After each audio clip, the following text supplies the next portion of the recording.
Hey guys, this is Sonu Ahlawat लेकर आ चुका हूं हर संडे की तरह दी करंट अफेयर शो का एपिसोड नंबर 34, जिसमें हम लास्ट वीक के most important and most selected current events को डिटेल के साथ डिस्कस करेंगे। फ्रेंड्स, आपके आने वाले किसी भी कॉम्पिटिटिव एग्जाम में इससे बार एक भी करंट अफेयर का क्वेश्चन नहीं जाएगा, ये मेरी गारंटी है। फ्रेंड्स, आज के एपिसोड का पीडीएफ फाइल आपको वे टू सक्सेस के टेलीग्राम चैनल के ऊपर मिल जाएगा, लिंक डिस्क्रिप्शन बॉक्स में है। तो चलिए यार, आज का एपिसोड बड़ा इंटरेस्टिंग है, बड़ा इंपॉर्टेंट है, फटाफट शुरू कर लेते हैं। और हाँ, जब भी मैं करंट अफेयर शो का कोई एपिसोड लेकर आता हूं या फिर जीत की उड़ान सीरीज का कोई लेक्चर लेकर आता हूं, काफी सारे लोग कमेंट करने लग जाते हैं कि भैया आप स्मार्ट बोर्ड क्यों नहीं परचेज कर लेते, उसके ऊपर पढ़ाना थोड़ा और इजी रह जाएगा। और काफी सारे लोग यार टोंट मार के निकल जाते हैं। देखिए, ऐसी बात नहीं है। Smart board digital interactive panel मेरे पास भी है, लगभग 4-5 महीने हो गए, लेकिन मैं आपको उस पर क्यों नहीं पढ़ाता, इसका अपना कुछ अलग कारण है। वो मैंने आपको इस वाली वीडियो में बताया होगा। मेरा एक और चैनल है सोनू अहलावत, जो कि ब्लॉग वगैरह हम डालते हैं, तो उसका लिंक डिस्क्रिप्शन बॉक्स में, मैंने इसके ऊपर एक प्रॉपर वीडियो बनाई है, आपके डाउट क्लियर हो जाएंगे। लेकिन जल्दी उसके ऊपर क्लासेस शुरू करेंगे, कुछ अलग ही कारण है। वैसे इसके ऊपर फिलहाल चल रहा है काम, तो कोई दिक्कत नहीं है। स्क्रीन भले ही छोटी हो लेकिन आपको अच्छे से समझ आ जाएगा, ठीक है। तो वो वाला वीडियो देख लीजिएगा, लिंक डिस्क्रिप्शन बॉक्स में है। तो चलिए यार, आज के एपिसोड का first most important current event detail के साथ डिस्कस करते हैं। बिटकॉइन को कानूनी मान्यता देने वाला अल सल्वाडोर पहला देश बना।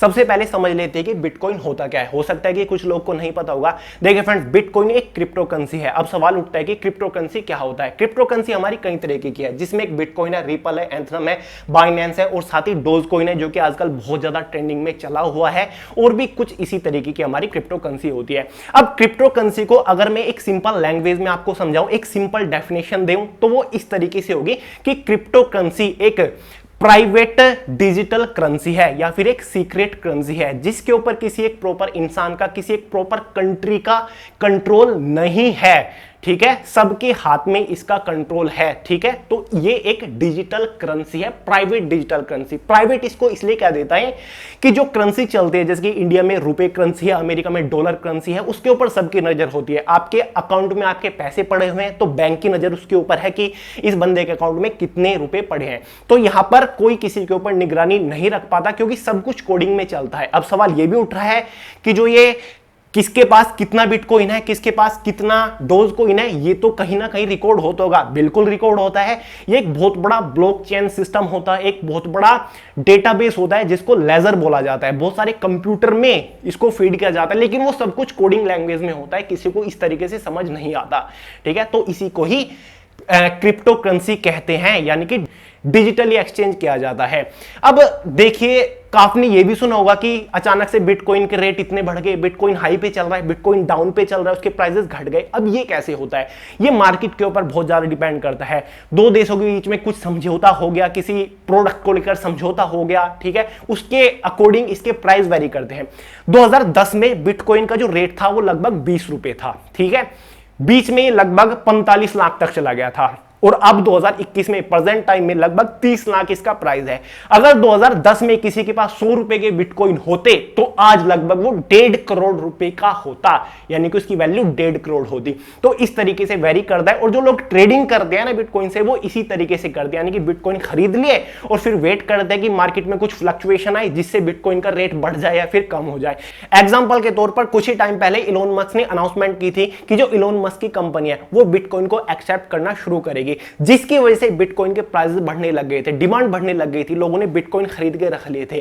और फिर कुछ टाइम बाद इलोन मस्क ने अनाउंसमेंट की कि नहीं होगा, ये प्रोग्राम कैंसिल हो गया, बिटकॉइन एक्सेप्ट नहीं करेगी अब कंपनी, और जिसकी वजह से रेट गिरना शुरू हो गए। जिन लोगों ने बिटकॉइन खरीदा उनको नुकसान हो गया। तो इस वजह से ये ऐसा ऊपर नीचे फ्लक्चुएट करता रहता है, ठीक है। आई होप आपका क्लियर हो गया होगा डाउट। अब सवाल यह भी उठता है, क्या जो क्रिप्टो करेंसी है, क्या ये इंडिया के अंदर लीगल है या फिर नहीं है? देखिए, ये लीगल है इंडिया के अंदर, लेकिन इन्वेस्ट करना लीगल है और ट्रेडिंग करना लीगल है, लेकिन एज अ करेंसी इसको इस्तेमाल नहीं कर सकते इंडिया में। यानी कि जैसे आप किसी दुकान के ऊपर गए, आपने 100 रुपए दिए और कुछ सामान परचेज कर लिया, ऐसे आप बिटकॉइन ले जाके, क्रिप्टो करेंसी ले जाके नहीं दे सकते, कोई सामान नहीं ले सकते, यानी कि करेंसी के जगह उसको इस्तेमाल नहीं कर सकते। ये इलीगल है इंडिया के अंदर, ठीक है।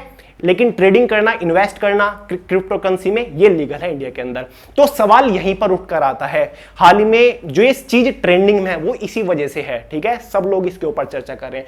तो हाल ही में एक देश है अल सल्वाडोर, इसने क्रिप्टो करेंसी का जो बिटकॉइन है इसको लीगल कर दिया है और इसको कानूनी मान्यता दे दी है। अब ये अल सल्वाडोर की एक करेंसी होगी, ठीक है। 5 जून को ये अनाउंसमेंट की गई है अल सल्वाडोर के राष्ट्रपति के थ्रू। ये देखिए, ये नाइब बुकेले राष्ट्रपति है अल सल्वाडोर के। अल सल्वाडोर के बारे में थोड़ा समझा दूं, ये है क्या, सेंट्रल अमेरिका के अंदर ये एक देश है जिसकी कैपिटल सैन सल्वाडोर है। इसकी करेंसी देखिए, जो चेंज आया वो यहां पर है। करेंसी देखिए, इसकी बिटकॉइन करेंसी है, साथ ही United State dollar. United State dollar तो इसके पहले से करेंसी है, लेकिन अनाउंसमेंट के बाद बिटकॉइन अब इसकी करेंसी हो गई। यानी कि अल सल्वाडोर के अंदर अगर आप किसी मॉल के अंदर जाओगे, सुपरमार्केट के अंदर जाओगे, तो आप वहां पर बिटकॉइन देकर कुछ भी सामान खरीद सकते हैं, यानी कि उसको एज अ करेंसी के रूप में इस्तेमाल किया जाएगा। और ऐसा करने वाला पहला देश अल सल्वाडोर बन गया। याद रखिएगा, दिमाग में बैठा लीजिएगा ये वाली चीज, ठीक है।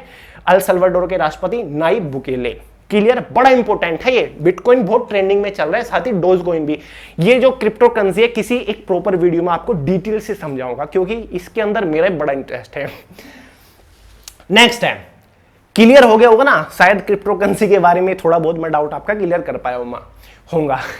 अनूप चंद्र पांडे चुनाव आयुक्त नियुक्त, यानी कि फ्रेंड जो चुनाव आयुक्त है इंडिया का, जिसको इंग्लिश में इलेक्शन कमीशन ऑफ इंडिया बोलते हैं, उसके जो चीफ चुने गए हैं, चीफ अपॉइंट किए गए हैं, वो अनूप चंद्रा पांडे को अपॉइंट किया गया है। अनूप चंद्रा पांडे उत्तर प्रदेश के 1985 बैच के कैडर के रह चुके हैं, आईएएस ऑफिसर ये रह चुके हैं, ठीक है। अब फाइनली इनको इलेक्शन कमिश्नर के पद पर नियुक्त किया गया है। सवाल यह भी उठ जाता है कि इनसे पहले कौन थे इलेक्शन कमिश्नर, तो इनसे पहले सुनील अरोड़ा इलेक्शन कमिश्नर थे, जिनका कार्यकाल 12 अप्रैल 2021 को खत्म हो गया था। अब finally Anoop Chandra election commissioner के रूप में चुने गए हैं। क्लियर है, नोट कर लीजिएगा इसको। अपॉइंटमेंट से रिलेटेड बहुत ज्यादा क्वेश्चन एग्जाम में बनते हैं। नेक्स्ट है, इतना सिलेक्टेड, इतना फिल्टर्ड करंट इवेंट आपके लिए कोई लेकर आ ही नहीं सकता, ये मेरी गारंटी है फ्रेंड्स, क्योंकि पूरे हफ्ते हमारा काम यही रहता है कि कौन सा इंपॉर्टेंट करंट इवेंट है जो कि आपको आपके सामने रखना चाहिए। एनीमिया मुक्त भारत सूचकांक 2020-21 की राष्ट्रीय रैंकिंग में हिमाचल प्रदेश ने 57.1 स्कोर के साथ तीसरा स्थान हासिल किया। सबसे पहले आपको समझाऊंगा कि एनीमिया होता क्या है। फ्रेंड्स, एनीमिया एक बीमारी है जो कि इंसानों के अंदर होती है। इस बीमारी में क्या होता है, बॉडी के अंदर जब रेड ब्लड सेल कम होने लग जाती हैं, सिंपल भाषा में आप कह सकते हैं कि खून की कमी जब शरीर के अंदर होने लग जाती है, तो एनीमिया से वो इंसान ग्रस्त हो जाता है। तो इसी को ही एनीमिया कहते हैं। ये बीमारी जो होती है बॉडी के अंदर मोस्टली विटामिन B12 की कमी के कारण भी होती है। इसके बहुत सारे लक्षण हैं, वो भी आपको समझा दूं, कहीं ना कहीं काम जरूर आएंगे। इसके जो सिम्टम है, जो हार्ट रेट है वो बहुत ज्यादा बढ़ने लग जाती है, कमजोरी आने लग जाती है, खड़े होने में चक्कर आ जाते हैं, आंखों के सामने अंधेरा छाता है, सांस लेने में तकलीफ होती है, सर में दर्द रहता है, चक्कर आते हैं, साथ ही चेस्ट पेन होता है। तो ये इसके लक्षण है, और ये मैं आपको इमेज के थ्रू दिखा रहा हूं। ये जो रेड ब्लड सेल है ये नॉर्मल सेल है, और जो ये एनीमिया के बाद हो जाता है, रेड ब्लड सेल कम होने लग जाती है जब एनीमिया होता है। अब देखिए, हर साल देश के अंदर, मतलब भारत के अंदर, एक रिपोर्ट जारी की जाती है। इस बार भी 2020-21 की रिपोर्ट जारी की गई, जिसमें यह पता लगाया जाता है कि भारत के कौन कौन से राज्य के अंदर यह बीमारी कम हुई, किस लेवल पर यह बीमारी है, ऐसा कौन सा राज्य है जहां पर बिल्कुल खत्म हो गई। तो इस बार भी एनीमिया मुक्त यानी कि एनीमिया फ्री इंडिया इंडेक्स 2020-21 की जारी की गई, जिसमें यह पता लगाया है कि जो नंबर 1 पर स्टेट आया है वो मध्य प्रदेश है, यानी कि Madhya Pradesh anaemia free almost हो चुका है 64.1 रैंक के साथ। दूसरा स्टेट उड़ीसा है, उड़ीसा 59.3 रैंक मिली है। हिमाचल प्रदेश 57.1 रैंक के साथ तीसरे स्थान पर आया, यानी कि तीसरी रैंक मिली है। ये इनके स्कोर हैं, ठीक है, मैं रैंक भी बोल रहा था इसको। हरियाणा 50.59 इसको मिला है, चौथी रैंक है। आंध्र प्रदेश 54.0 स्कोर इसको मिला है, ये 5वीं रैंक पर है, 5वें स्थान पर है, ऐसा कह लीजिए, ठीक है। तो ये इंडिया के ऑलमोस्ट फ्री एनीमिया स्टेट है, बाकी स्टेट में फिलहाल है। ये पहले बहुत ही गंभीर बीमारी हुआ करती थी, लेकिन अब दवाइयां बन गई, लोगों को जागरूक कर रहे हैं, और ये मोस्टली गर्भवती महिला के अंदर ज्यादा पाई जाती हैं। इंडिया के अंदर 80% जो प्रेग्नेंट वुमेन है उनके अंदर ये बीमारी होती हैं। तो ये इसीलिए ये इंपॉर्टेंट हो जाता है। याद रखिएगा किसको कितनी रैंक मिली है और ये होता क्या है। बायोलॉजी के अंदर, जनरल साइंस के अंदर बहुत ज्यादा इंपॉर्टेंट क्वेश्चन है anaemia. Third current event, fourth, 12 जून को विश्व भर में विश्व बाल श्रम निषेध दिवस मनाया जाता है। हाल ही में 12 जून गया है, तो इसी दिन, हाल ही में क्या, कल ही गया है, तो इसी दिन विश्व भर में विश्व बाल श्रम निषेध दिवस मनाया गया है। यह दिवस क्यों मनाया जाता है? लोगों को जागरूक करना, साथ ही जो बाल श्रम है यानी कि जो छोटे बच्चों को काम करवाते हैं उनके विरुद्ध लोगों को जागरूक करना कि ये एक कानूनी जुर्म है और जो छोटे बच्चे हैं उनका काम पढ़ाई लिखाई का है, ना कि उनको काम कराया जाए, एज अ लेबर उनका इस्तेमाल किया जाए। इसलिए लोगों को जागरूक करना है और इसका विरोध करना है। ठीक है, जो बाल श्रम है इसका विरोध करने के लिए यह दिवस हर साल 12 जून को मनाया जाता है। इस बार इस दिवस का जो थीम था वो act now and child labour, ठीक है, चाइल्ड लेबर को खत्म करना। यह दिवस कब से मनाना शुरू हुआ था? इस दिवस की शुरुआत 2002 में अंतरराष्ट्रीय श्रम संघ ने की थी। और मैं आपको बताऊं, इंडिया के अंदर 2002 में संविधान के अंदर संशोधन किया गया था। 86वां संशोधन संविधान के अंदर उस टाइम पर हुआ था और यह तय हुआ था कि 14 साल से कम उम्र के बच्चों को एज अ लेबर इस्तेमाल नहीं किया जाएगा, उनकी फ्री शिक्षा दी जाएगी, बल्कि इस टाइप के कानून निकले थे उस टाइम पर। ठीक है, इंडिया के अंदर भी 2000 की ही ये बात है। ठीक है, आई होप समझ गए होंगे। 12 जून को विश्व भर में विश्व बाल श्रम निषेध दिवस मनाया जाता है, नोट कर लीजिएगा इसका थीम भी। नेक्स्ट है 8 जून को विश्व ब्रेन ट्यूमर दिवस मनाया जाता है। ये एग्जाम में क्वेश्चन बड़ा आता है, सीजीएल का एग्जाम एक बार मेरा था, ये क्वेश्चन आया था। ठीक है, मुझे नहीं पता था इसका। तो वर्ल्ड ब्रेन ट्यूमर डे 8 जून को मनाया जाता है। ब्रेन ट्यूमर एक खतरनाक बीमारी है, दिमाग की एक बीमारी है। ठीक है, माइंड के अंदर ट्यूमर हो जाता है, उसकी ये बीमारी है। अब ये भी इसलिए मनाया जाता है लोगों को जागरूक करना इस बीमारी के प्रति कि ये खतरनाक बीमारी है और टाइम रहते इसका इलाज कराना चाहिए। इसके बचाव को लेकर लोगों के अंदर अवेयरनेस फैलाना, इसलिए इस दिवस को मनाया जाता है हर साल 8 जून को। 2000 में पहली बार इसे जर्मन ब्रेन ट्यूमर एसोसिएशन द्वारा आयोजित किया गया था। क्लियर है, याद रखिएगा। नेक्स्ट है 5 जून को विश्व भर में विश्व पर्यावरण दिवस मनाया जाता है। शायद मैंने आपको लास्ट एपिसोड में करा दिया था। हाँ, 5 जून काफी टाइम हो गए, मतलब लास्ट एपिसोड में आ गया था। तो 5 जून को विश्व पर्यावरण दिवस के रूप में मनाया जाता है। इसीलिए मनाया जाता है लोगों को जागरूक करना है कि पर्यावरण कितना महत्वपूर्ण है हमारे जीवन के लिए। अगर पर्यावरण है तो हम भी है। पर्यावरण का संरक्षण कीजिए, इसको बचाइए, पेड़ लगाइए, इनमें इनका ख्याल रखिए। इस बार जो इसका थीम था इकोसिस्टम रिस्टोरेशन, इकोसिस्टम रिस्टोरेशन इस बार इसका थीम था। नेक्स्ट है 8 जून को विश्व भर में विश्व महासागर दिवस मनाया जाता है। विश्व महासागर दिवस, वर्ल्ड ओशियंस डे 8 जून को मनाया जाता है। यह भी इंपॉर्टेंट है, एग्जाम में कई बार देखा जा चुका है। यह इसलिए मनाया गया है, जो महासागर है वो हमारे जीवन के लिए तो महत्वपूर्ण है ही, लेकिन महासागर में जो जीव जंतु रहते हैं उनकी लाइफ के लिए भी बहुत ज्यादा इंपॉर्टेंट है। और जो आजकल बहुत बड़ी बड़ी इंडस्ट्रीज हैं उनका जो प्रदूषित पोल्यूटेड जो वेस्ट है, ठीक है, पानी वगैरह जो महासागर में वो निकाल रहे हैं, वो कितना डेंजरस है, जिससे जो पानी है वो पोल्यूट हो जाता है, प्रदूषित हो जाता है। और जो उसमें प्लास्टिक वगैरह डालते हैं, ठीक है, समुद्र के अंदर, ओशन के अंदर जो जीव जंतु है वो उसको अपना खाना समझ के अंदर निगल लेते हैं, जिसकी वजह से उनकी मृत्यु हो जाती है, यानी कि उनको अपनी जान गंवानी पड़ती है। तो इसलिए लोगों को अवेयर करना कि जो इंडस्ट्रियल का जो कचरा वगैरह है वो इसमें ना निकालें, ठीक है, अपने साथ साथ इनका भी ख्याल रखें। इसलिए 8 जून को हर साल मनाया जाता है। पहला विश्व महासागर दिवस 8 जून 2009 को मनाया गया था, याद रखिएगा। नेक्स्ट है, ये तो बड़ा इंपॉर्टेंट है क्योंकि आपको होता है नेशनल पार्क से रिलेटेड, राष्ट्रीय उद्यान से रिलेटेड एग्जाम में अक्सर क्वेश्चन पूछे हर एक शिफ्ट में। रायमोना वन अभ्यारण्य बना असम का 6ठा राष्ट्रीय उद्यान। अब तक सब लोग जानते थे असम के अंदर 5 राष्ट्रीय उद्यान यानी कि 5 नेशनल पार्क एग्जिस्ट करते हैं, जिसमें से एक काजीरंगा नेशनल पार्क है, सब लोग को पता है। एक हमारा दिब्रू सेखोवा नेशनल पार्क है, राजीव गांधी औरंगा नेशनल पार्क है, मानस नेशनल पार्क है जो कि हाथियों के लिए फेमस है, काजीरंगा गैंडों के लिए फेमस है, और नमेरी नेशनल पार्क। ठीक है, 5 नेशनल पार्क को नोट कर लीजिए, आपके आगे कहीं ना कहीं जरूर काम आएंगे। अब 6ठा नेशनल पार्क एक और बन गया है जिसको मान्यता प्राप्त हो चुकी है राष्ट्रीय उद्यान की। उसका नाम क्या है?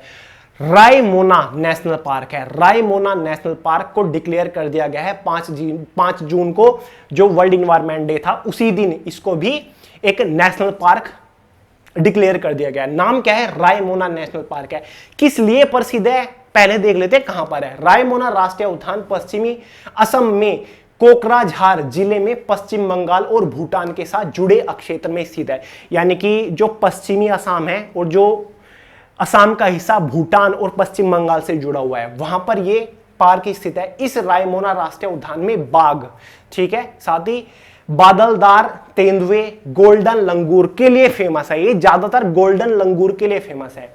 साथ ही भारतीय गौर, एशियाई हाथी, चित्तीदार हिरन, जंगली भैंस और हॉर्नबिल सहित कई प्रकार के वाणिज्य पाए जाते हैं, लेकिन मोस्टली ये गोल्डन लंगूर के लिए फेमस है। तो याद रखिएगा, रायमोना नेशनल पार्क असम के अंदर है, जिसको असम का छठा नेशनल पार्क के रूप में उसको डिक्लेयर किया गया। तो एग्जाम में क्वेश्चन बनेगा कि रायमोना नेशनल पार्क कहां पर है, तो असम में है। नेक्स्ट है G7 शिखर सम्मेलन कोरोना वैक्सीन की 100 करोड़ डोज दान करेगा विश्व के अमीर देश। यार ये तो काफी इंटरेस्टिंग लगा और यार फायदेमंद भी है। G7 शिखर सम्मेलन के बारे में कितनी बार आपको बता चुका हूं, हर एपिसोड में ऑलमोस्ट आपको बताता हूं। G7 ग्लोबल 7 ये एक ऐसा सम्मेलन होता है कि वर्ल्ड वाइड एक ऐसी समिट होती है जिसमें 7 सबसे पावरफुल इकोनॉमिकली देश इंक्लूड होते हैं, उनकी एक बैठक होती है। कौन कौन से देश है इसके अंदर? ब्रिटेन है, अमेरिका है, कनाडा है, जापान है, जर्मनी है, फ्रांस है, ठीक है, और इटली है। 7 हो गए ना, 3 4 5 6 7, हाँ, ये इसमें 7 देश हैं जो कि इकोनॉमिकली काफी पावरफुल देश माने जाते हैं और ये किसी विषय पर हर साल चर्चा करते हैं G7 समिट में, ठीक है। इस बार ये जो G7 समिट चल रही है ये लगभग 12-13 जून को चल रही है, यानी कि आज भी ये शायद G7 समिट चल रही है। 11, 12, 13 जून के समिट चल रही है। कहां पर? इस बार इसको जो होस्ट कर रहा है, यानी कि इसकी जो मेजबानी कर रहा है वो यूनाइटेड किंगडम कर रहा है, यानी कि यूनाइटेड किंगडम, ब्रिटेन, जिसके प्रधानमंत्री बोरिस जॉनसन है। कहां पर कर रहे हैं? कॉर्नवॉल में इसको इस बार आयोजित किया गया है। ये सभी देश हैं, लेकिन इसमें इस सम्मेलन में, इस शिखर सम्मेलन में इस बार भारत, दक्षिणी कोरिया और ऑस्ट्रेलिया और दक्षिणी अफ्रीका को भी एज अ चीफ गेस्ट अतिथि के रूप में इनवाइट किया गया है। भारत के प्रधानमंत्री नरेंद्र मोदी तो इस बार जा नहीं पाए, लेकिन उन्होंने वर्चुअली वीडियो कॉन्फ्रेंसिंग के जरिए इस समिट में हिस्सा लिया और उन्होंने भी कुछ कहा, उन्होंने भी अपने कुछ मंत्र इसमें रखे, मैं आपको बताऊंगा। लेकिन सबसे बड़ा क्वेश्चन ये उठ जाता है कि G7 शिखर सम्मेलन इस बार किस टॉपिक पर था?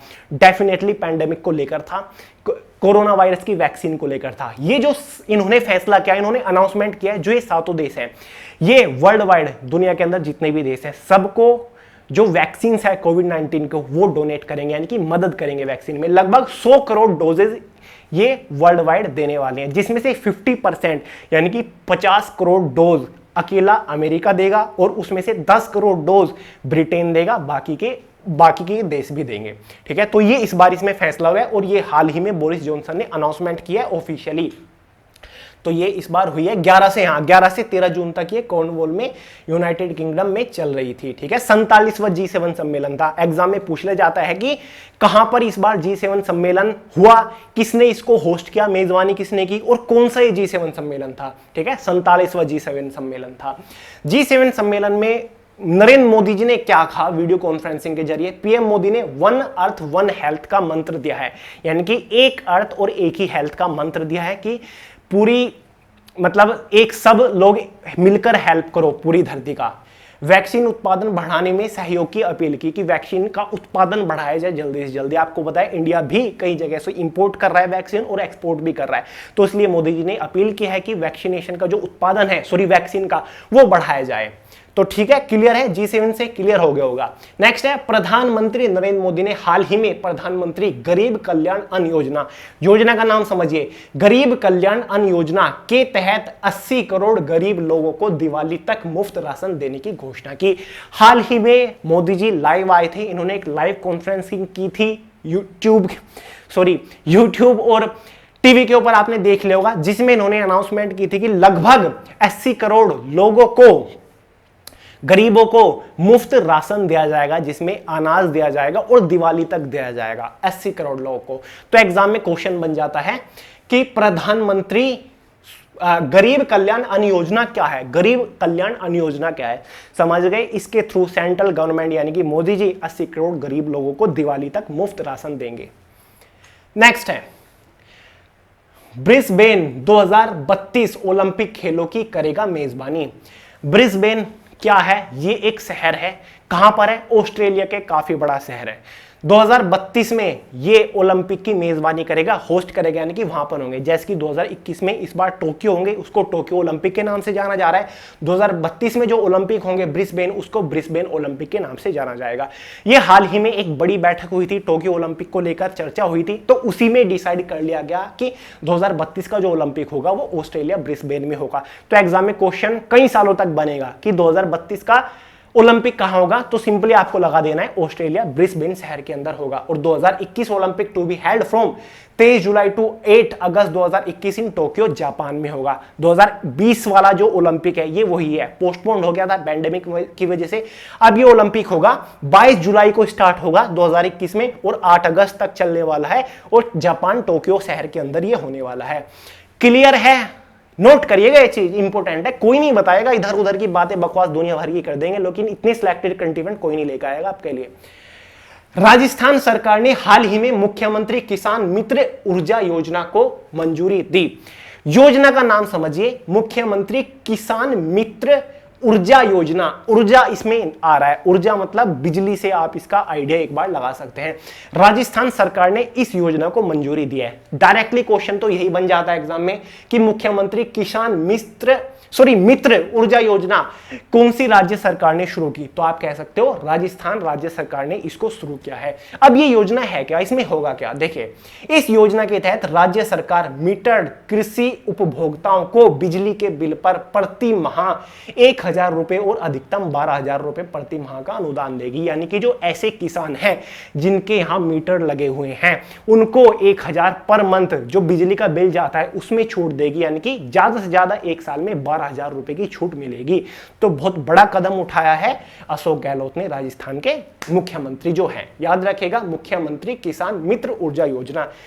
प्रोनाउंसिएशन काफी बार गलत हो जाती है आजकल, जैसे कि मित्र को मिस्र निकल रहा है। गर्मी की वजह से टेम्परेचर 39 डिग्री है और हालत खराब हो रखी है। फैन बंद करना पड़ता है क्योंकि माइक में आवाज मेरी नहीं आएगी, फिर फैन की आएगी। लास्ट करंट इवेंट है, सुनिएगा।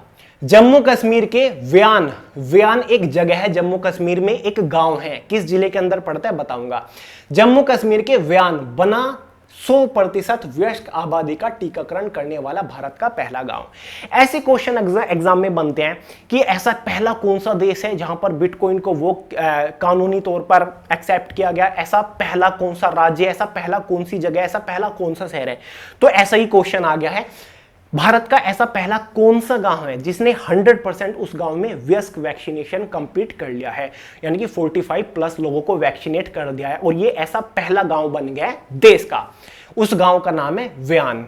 इसकी खास बात और है, ठीक है, ये इंपॉर्टेंट क्यों बना मैं आपको बताऊंगा। पहले तो देखिए, व्यान गांव बांदीपोरा जिला मुख्यालय से, यानी कि बांदीपोरा एक जिला है, उसका मुख्यालय वहां पर पड़ता है, ठीक है।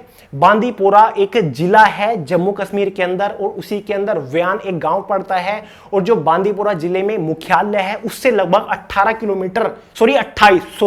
28 किलोमीटर दूरी पर यह गांव पड़ता है व्यान। तो होता क्या था, जब यहां पर वैक्सीनेट करना इतना इजी नहीं था, सबसे पहले तो जो डॉक्टर्स थे, जो वैक्सीन करने वाले लोग थे, वो लगभग 18 किलोमीटर उनको पैदल चल के जाना पड़ता था, ठीक है, पैदल उन्हें यात्रा करनी पड़ती थी डेली।